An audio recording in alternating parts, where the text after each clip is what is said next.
पिता का आम्र वृक्ष, फल्गु नदी, ब्राह्मणों, बिल्ली तथा पीपल को श्राप देना।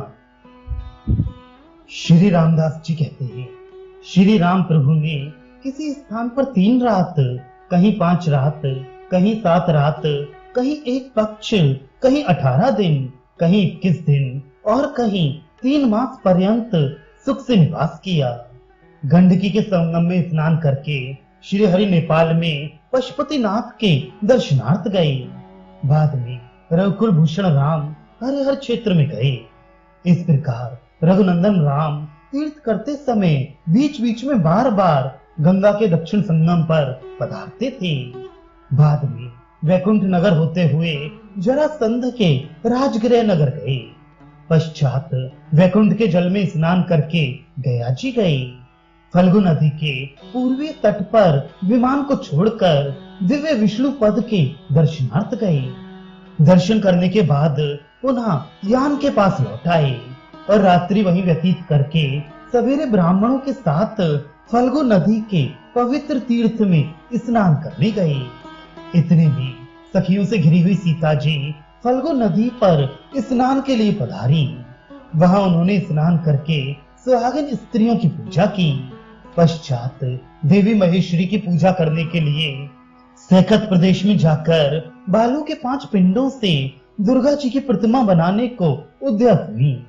बाएं हाथ में नीली बालुका लेकर उन्होंने दाहिने हाथ से पिंड बनाकर ज्यों ही पृथ्वी पर रखना चाहा, त्यों ही उन्हें पृथ्वी तल से निकलता हुआ अपने ससुर महाराज दशरथ का सुंदर हाथ दिखाई दिया।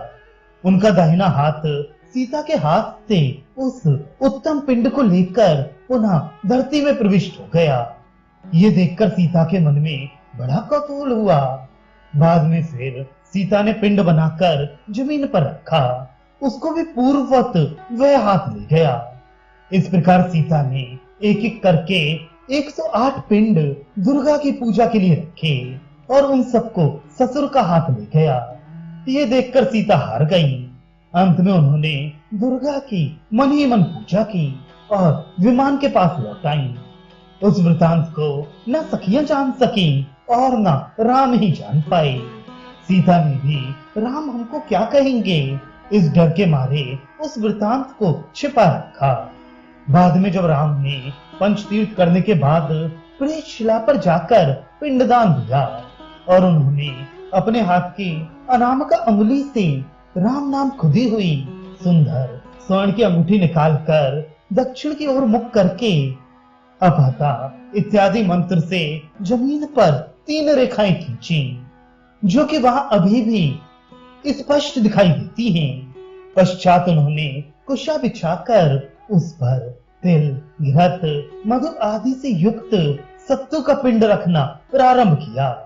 राम ने जब दाहिने हाथ में पिंड लेकर जमीन की ओर देखा तो उन्हें अपने पिता का हाथ नहीं दिखा।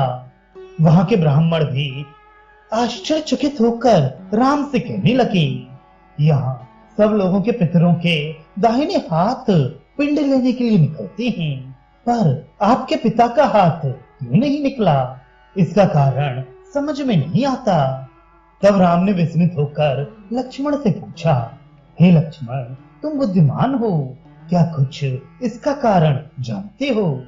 लक्ष्मण ने कहा, हाँ भाई, हम लोग जब गोदावरी गए थे तब तो इंगुदीपन के किसान का पिंडदान देते समय अपने पिता का हाथ दिखाई दिया था, वह यहाँ दिखाई नहीं देता। इस बात का हमको भी आश्चर्य है। आप इसका कारण जानकी जी से तो पूछें। ये सुनकर जानकी जी घबरा उठी और बोली, हे रघुराज, आप क्षमा करें, मुझसे कुछ अपराध हो गया है।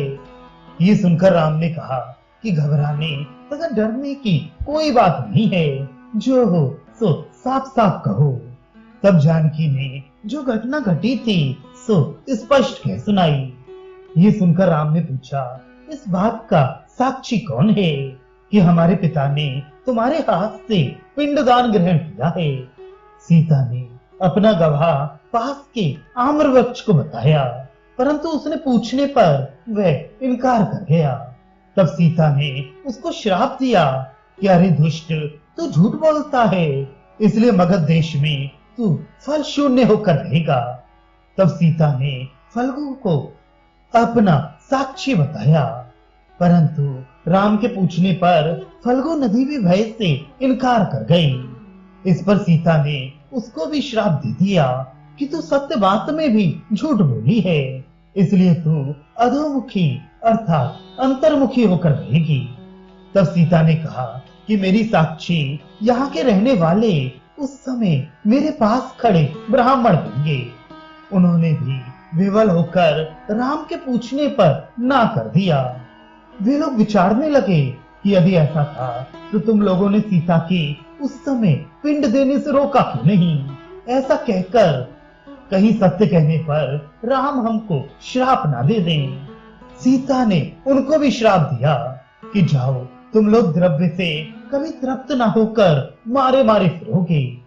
तब जानकी ने बिलार को साक्षी देने के लिए कहा।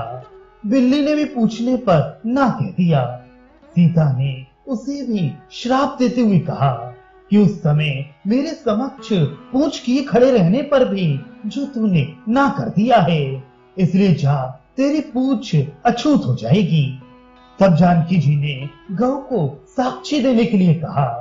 राम के पूछने पर उसने भी ना कह दिया। सीता ने कहा, हे धनु, मेरे श्राप से तेरा मुख अपवित्र हो जाएगा। पश्चात सीता ने पीपल के वृक्ष को साक्षी देने के लिए राम के सम्मुख उपस्थित किया, जिसका नाम अश्वत्थ था। परंतु जब वह भी इनकार कर गया तो सीता ने क्रोध करके श्राप दिया कि तू आज से अचल दल हो जाएगा। तब अंत में सीता ने कहा कि सूर्य मेरी साक्षी देंगे। राम के पूछने पर सूर्य ने कहा कि ये बात सत्य है, इस कार्य से आपके पिता अवश्य संतुष्ट हुए हैं।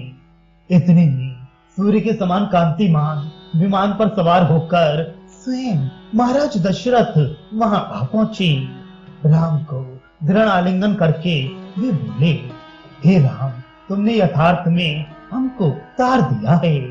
मैथिली के पिंडदान से हमें बड़ी ही तृप्ति मिली है, तो भी लोक शिक्षा के लिए तुम दया श्राद्ध अवश्य करो। राम ने पिता से पूछा कि आपने यहाँ इतनी जल्दी बालक का पिंड क्यों ग्रहण किया, इसका क्या कारण है। दशरथ ने कहा, हे राम, गया में पिंडदान के समय बड़े बड़े विघ्न उपस्थित होते हैं, इसलिए मैंने त्वरा की थी। इतना कहकर राजा दशरथ राम के हाथ से भी कुछ द्रव्य अर्थात मृत अन्न ग्रहण करके विमान द्वारा वहां से चले गए।